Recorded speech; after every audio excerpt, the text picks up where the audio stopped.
مال و دولت کی حقیقت۔ لبنان کا سب سے مالدار آدمی ایمیر البستانی تھا۔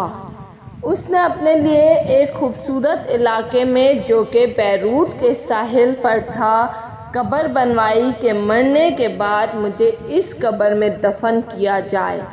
اس کے پاس اپنا ذاتی جہاز تھا اور جب دھماکہ ہوا تو وہ جہاز سمیت سمندر میں ڈوب گیا۔ لاکھوں ڈالر خرچ کرنے کے بعد اس کے جہاز کا پتہ تو چل گیا لیکن لاش نہیں ملی جسے اس قبر میں دفن کیا جائے جو اس نے اپنے لیے بنوائی تھی۔ برطانیہ کا ایک بہت زیادہ مالدار آدمی ایک یہودی روٹو ٹشلر تھا۔ وہ اتنا دولت مند تھا کہ کبھی کبھی حکومت اس سے قرض لیتی تھی۔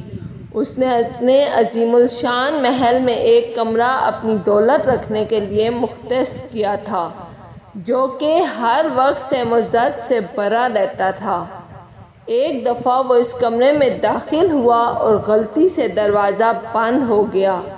دروازہ صرف باہر سے کھل سکتا تھا اندر سے نہیں۔ اس نے زور زور سے چیخو پکار شروع کی لیکن محل بڑا ہونے کی وجہ سے کسی نے اس کی آواز نہ سنی۔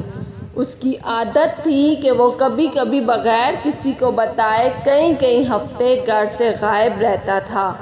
جب وہ کسی کو نظر نہ آیا تو گھر والوں نے سوچا کہ حسب عادت کہیں گیا ہوگا۔ وہ برابر چیختا رہا یہاں تک کہ اسے سخت بھوک اور پیاس لگی۔ اس نے اپنی انگلی کو زخمی کیا اور کمرے کی دیوار پر لکھا، دنیا کا سب سے مالدار آدمی بھوک اور پیاس سے مر رہا ہے۔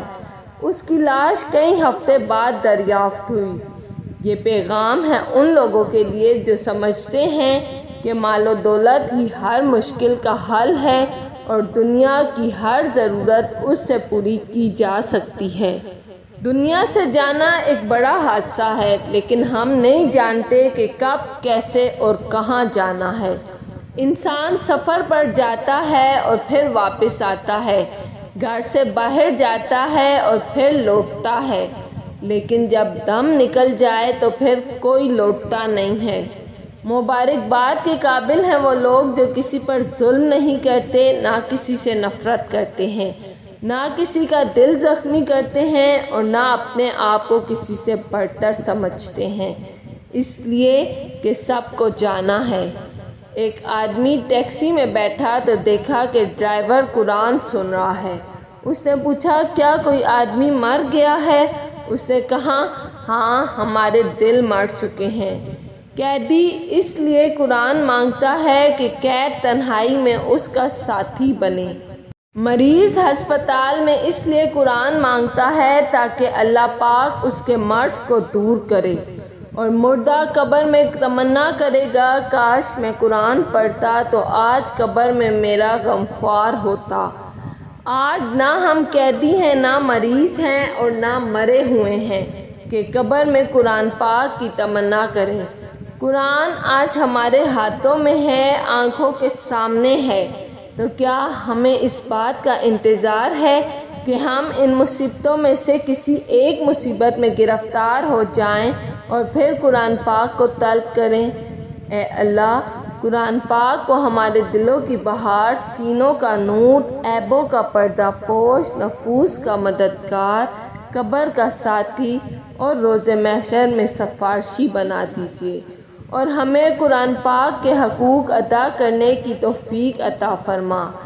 اے ہمارے رب، ہمیں قرآن پاک پر ایمان لانے، پڑھنے اور اس کی زبان سیکھنے اور سمجھنے اور عمل کرنے اور دوسروں تک پہنچانے کی توفیق عطا فرما۔